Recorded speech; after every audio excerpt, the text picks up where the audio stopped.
Kaya track wash na ni Jay, si Super Mario. Yan, ito na yung service natin mga kabisyo. Siya na si Super Mario. Gerald, si Gerald, layout mo na yung sticker dito. Buuin yung backboard na yan, Super Mario. Gawa nung mga kabisyo, pan service nga lang namin to. Hindi naman siya pambiyahe.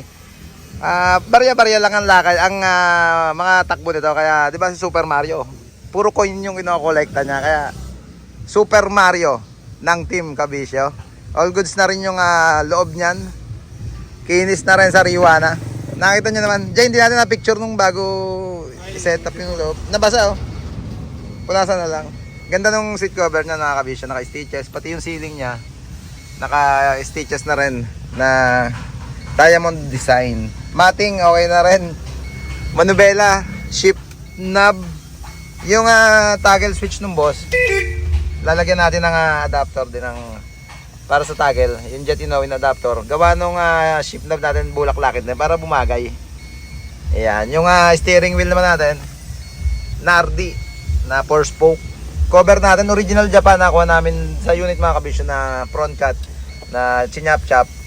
Nakaganto yung cover niya. Kinuha na namin, dito namin nilagay kay Super Mario. Pati back horn yan. Jay, tapakan mo nga yung mo nga yung preno.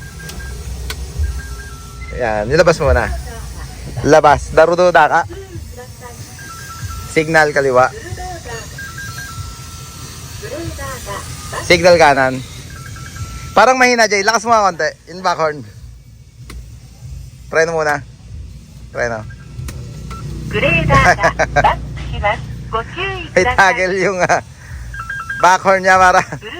Pati yung loob pagka sabi daw ni pare araw pag may naisakay sila na medyo kukulitin nila. Aningin nila, mapahanap lang kung nasan yung back horn. Isa mga Jay, preno.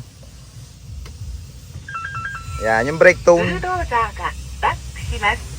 Signal, kaliwa. Signal kanan. Atras. Atras yan. Ayos na. Denso, ang back horn ni Super Mario. Yan, pan-service namin. Kaya, yung isa kasi, kaya nga pala nabuo to, paliwanag ko lang sa inyo. Ito yung kasama sa labing isa, 4H G1 siya mga kabisyo. Pinalitan ko lang ng Alcoa Max. Kinroam lang namin yung mga harapan, mga Japan Surplus ginamit namin. Pati bumper niya, Japan Surplus din. Busina, naglagay na rin kami. Pitigay mo nga Jay, busina.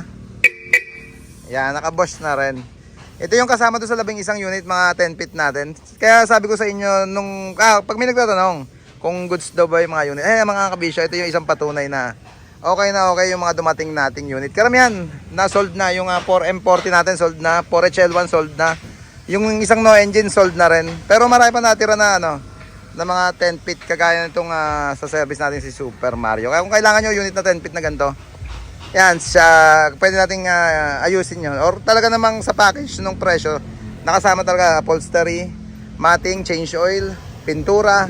I-recon natin para mapakinabangan nyo rin sa business nyo, pang service nyo. Kagaya itong ginawa namin dito sa isang unit na 4HG1, 4.6 na drop side 10 feet. Pang service namin. Gawa nung nabenta yung isa namin 4HL1 na pang service. Yung ito yung nilagyan namin ring cover last time. Nabenta na siya, sold na.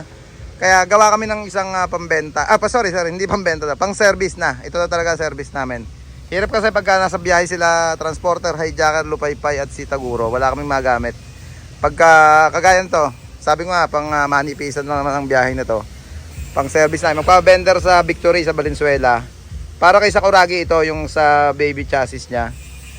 Yan, maganda-ganda yung plano namin nung kay Sakuragi. Umaatras ang bed nun. Ang gagawin namin, kami na ang mag-assemble, lagyan namin ng boom. Pakita ko sa inyo pagka na-set up na namin. Yan, bukas lalakad na to. Magsisimula na ng serbisyo sa amin. Si Super Mario. Yeah boy.